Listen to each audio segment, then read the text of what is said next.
যারা শুনছেন সবার প্রতি আন্তরিক কৃতজ্ঞতা।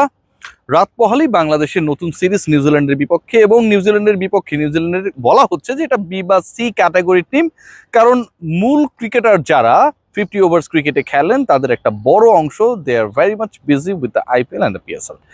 সো নিউজিল্যান্ডের দ্বিতীয় বা তৃতীয় সারির যেই দলটা এসেছে সেটার বিপক্ষে বাংলাদেশ পূর্ণ শক্তি নিয়ে হোম অফ ক্রিকেটে মিরপুর শেরেবাংলা স্টেডিয়ামে নামার অপেক্ষায় রয়েছে। তপ্ত রৌদ্রের মধ্যে ম্যাচ হবে এবং যতটা সম্ভব এনার্জি সেভিং এর জন্য ম্যাচ শুরু হবে 11টায়, যেটা ডে নাইট ছিল, দুপুর 2টায় শুরু হওয়ার কথা ছিল, এবং সন্ধ্যা 7টা 7:30টার মধ্যে সেই ম্যাচ শেষ হয়ে যাবে। বাংলাদেশের 11 নিয়ে যথেষ্ট ডিসকাশনস রয়েছে, এবং যে স্কোয়াডটা দেওয়া হয়েছে সেই স্কোয়াড গাজী আশরাফ হোসেন লিপুর স্কোয়াড, ওই 15 সদস্যের মেম্বারকেই আসলে হাবিবুল বাশার সুমন এবং তার টিম চুজ করেছে।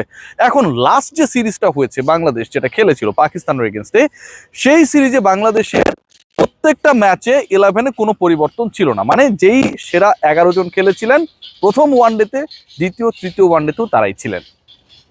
যেই সিরিজ নিউজিল্যান্ডের বিপক্ষে বাংলাদেশ শুরু করতে যাচ্ছে সেখানটায় বাংলাদেশ 11-এ আগের সিরিজের পুনরাবৃত্তি হবে, একই 11 নিয়ে বাংলাদেশ নামবে, কারণ পাকিস্তানের বিপক্ষে তো বাংলাদেশ সিরিজ জিতেছিল, নাকি এখানটায় পরিবর্তনের জোর সম্ভাবনা রয়েছে। দেখুন, দুটা পার্টিকুলার জায়গায় চেঞ্জেস নিয়ে আলোচনা করা যেতেই পারে। সেই জায়গাটা কোথায়? সেই জায়গাটা কি ওপেনিং নিয়ে একটা বড় আলোচনা রয়েছে। সৌম্য সরকার, যিনি সবশেষ পাকিস্তান সিরিজের আগের সিরিজে উইন্ডিজের বিপক্ষে তিনি টপ রান স্কোরার ছিলেন, দুই দলের মধ্যে সর্বোচ্চ রান স্কোরার ছিলেন, একটা 91 মেরেছিলেন।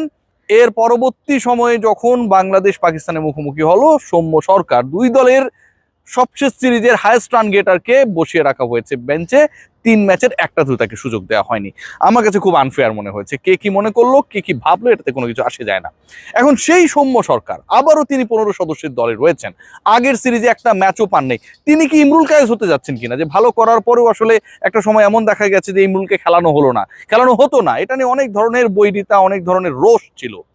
সৌম্য সরকার কি আপকামিং সিরিজে ইমরুল কায়েস হয়েই থাকবেন, নাকি তিনি ওই যে একটা সিরিজে ভালো করার পর টপ রানস গেটার হওয়ার পর পরে ব্রেকে পড়লেন, আবার তাকে ফেরানো হবে? This is very valid question, কারণ সবশেষ যে প্রস্তুতি ম্যাচ হয়েছিল সেখানটায় সৌম্য অর্ধশতক মেরেছিলেন। এই প্রশ্নের উত্তর খুঁজতে গিয়ে উত্তরটা হচ্ছে যে আসলে Soumya Sarkar kind of unlucky to have his that place যেখানটায় তিনি রান করেছেন। ওপেনিং এর ওই জায়গাটায় সৌম্যকে খেলানোর বা সৌম্যকে চুজ করার চান্সেস ইজ ভেরি লো। তার মানে সাইফ এবং তার পার্টনার হিসেবে ইনফর্ম তানজিদ হাসান তামিমকেই দেখা যাবে ওপেনিংয়ে, এবং এই দুজনই হচ্ছে বাংলাদেশের আপকামিং ম্যাচের দুজন ওপেনার। দেখুন, সাইফকে নিয়ে যদি কথা বলতে হয়, সবচেয়ে সিরিজে খুব বাজে ব্যাটিং করেছিলেন। খুব বাজে বলতে হচ্ছে 3 ম্যাচে 52 রান করেছিলেন, এবং লাস্ট ম্যাচে 36 করেছিলেন, তার আগের ম্যাচে 4 করেছিলেন, তার আগের ম্যাচে 12 রান করেছিলেন। সো যদি ইন্টারন্যাশনাল পারফরমেন্স যদি কাউন্ট করা হয় তাহলে লাস্ট সিরিজটা খারাপ গেছে সাইফের। আবার তার আগের যে সিরিজটা ছিল উইন্ডিজের এগেন্সটে, সেখানটা আবার লাস্ট ম্যাচে কিন্তু তিনি ভালো করেছেন, 80 অর একটা রান স্কোর করেছিলেন। তো সাইফ হাসানকে আমার কাছে যতটুকু ইনফরমেশন রয়েছে, সৌম্য সরকারের পরিবর্তে বা সৌম্য সরকারকে চুজ না করে বরং তানজিদ হাসান তামিমের পার্টনার হিসেবে পরের সিরিজের প্রথম ম্যাচে দেখা যেতে পারে। What about number 3? এটা নিয়ে খুব বেশি আলোচনার সুযোগ নেই। নাম্বার 3 মানে 3 নাম্বার পজিশনটায় যিনি ব্যাট করবেন বা যাকে খেলানো হবে, তিনি তো আপনারা সবাই জানেন আমাদের নাজমুল হোসেন শান্ত। বাট নাজমুল হোসেন শান্তকে নিয়েও আলোচনার যথেষ্ট জায়গা রয়েছে। নাজমুল হোসেন শান্তকে নিয়ে আলোচনার জায়গাটা এটা না যে নাজমুল হোসেন শান্ত ওই পজিশনের জন্য ক্যাপাবেল না, নাজমুল হোসেন শান্ত ভালো করতে পারবেন না, সেটা না। বরং নাজমুল শান্তকে নিয়ে আলোচনা পয়েন্ট যেখানটায়, সেটা হচ্ছে আনলাকিলি নাজমুল হোসেন শান্ত লাস্ট 12টা ইনিংসে, নাম্বার 3-র কথা বলছি, খুব একটা সুবিধাজনক স্কোর করতে পারেননি। He made no half centuries. Last 12টা ইনিংসে তিনি একটা ম্যাচেও হাফ সেঞ্চুরি করতে পারেনি 2025-এর ফেব্রুয়ারির পর থেকে, অর্থাৎ প্রায় 15 মাস থেকে 50s-এর দেখা পাচ্ছেন না নাজমুল হোসেন শান্ত 50 ওভার্স ক্রিকেটে। সবশেষ যে সিরিজটা হয়েছে সেখানটা 27-0-27, মানে আশাব্যঞ্জক স্কোর যতটুকু নাম্বার 3 থেকে আমরা এক্সপেক্ট করছিলাম সেটা কিন্তু আসে নাই। নাজমুল হোসেন শান্তর জন্য আমার কাছে মনে হয় এটা ফর্মে কামব্যাক করার জন্য একটা বড় মৌকা। Number 3 Najmul Hossain Shanto, vice captain of the ODI side. Number 4 Liton Kumar Das, সবচেয়ে সিরিজে অসাধারণ খেলেছেন, এবং লিটন কুমার দাসের 2টা 40s রয়েছে, ডিফারেন্ট পজিশনে তাকে খেলানো হয়েছে, কিছুটা শেখি ছিলেন, বাট ওখানটায় মানিয়ে নিয়ে রানস করা, ইনিংস বিল্ড আপ করা, দলকে জয়ের পথে এগিয়ে নেয়, যেহেতু বাংলাদেশ সিরিজটা জিতেছিল। Liton had a very good knock. Number 5 আমার কাছে মনে হয় যে এই জায়গাটায় যিনি ব্যাটটা করবেন বা যিনি খেলছেন তার পারফরমেন্সটা অসাধারণ। তাওহিদ হৃদয়, তাওহিদ হৃদয়কে নিয়ে অনেক আলোচনা হয়, তাওহিদ হৃদয়কে নিয়ে অনেক সমালোচনাও হয়েছে, বাট ওয়ান ডেতে তাওহিদ হৃদয় আমার কাছে মনে হয় যে বাংলাদেশের একটা ম্যাসিভ ব্যাটার। লাস্ট যে 10টা ইনিংস রয়েছে তার মধ্যে 4টায় 50 মেরেছেন, এবং এই 50 মারার ক্ষেত্রে একটা ইন্টারেস্টিং ব্যাপার রয়েছে। এই 4টা 50, 3টা আবার 51 এবং একটা 48 নট আউট। মানে আপনি লাস্ট 10 ইনিংসের মধ্যে আপনি 4টা 50 করেছেন, একটা 48। So Towhid Hridoy according to the performance, form, consistency আমার কাছে মনে হয় বাংলাদেশ ন্যাশনাল টিমের এই মুহূর্তে সবচেয়ে আস্থার জায়গা, and he will be number 5। Number 6 নিয়ে একটা বড় প্রশ্ন। আমি কেন বললাম যে Soumya Sarkar is not going to get his favourite position at the opening? Soumya সরকারকে কি আপনি নাম্বার 6-এর ওই জায়গাটায় খেলাবেন?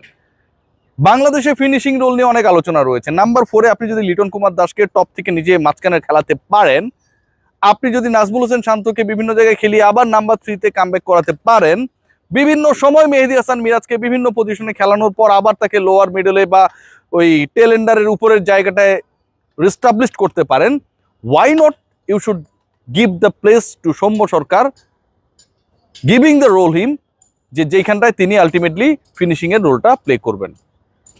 আমার কাছে মনে হয় যে সৌম্য সরকারের জন্য নাম্বার 6 একটা টেস্ট কেস হইতে পারে।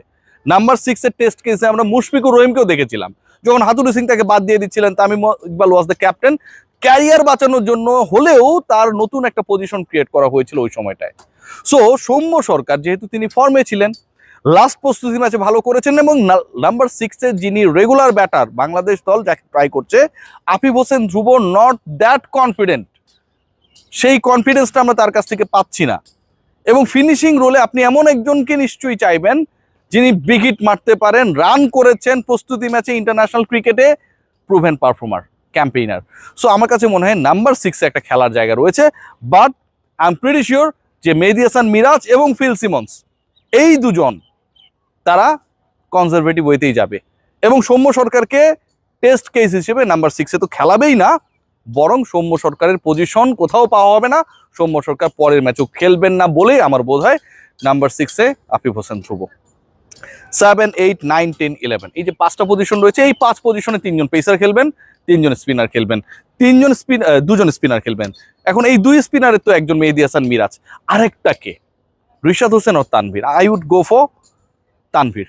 রিশাদের আমার কাছে মনে হয় 50 ওভার্স ক্রিকেটে আরেকটু ধাতস্থ হবার সুযোগ রয়েছে, এবং এই মুহূর্তে এই সিরিজটায় কোনো ধরনের ভুল করার সুযোগ নেই। আমি শুরুতেই বলছিলাম যে this is going to B the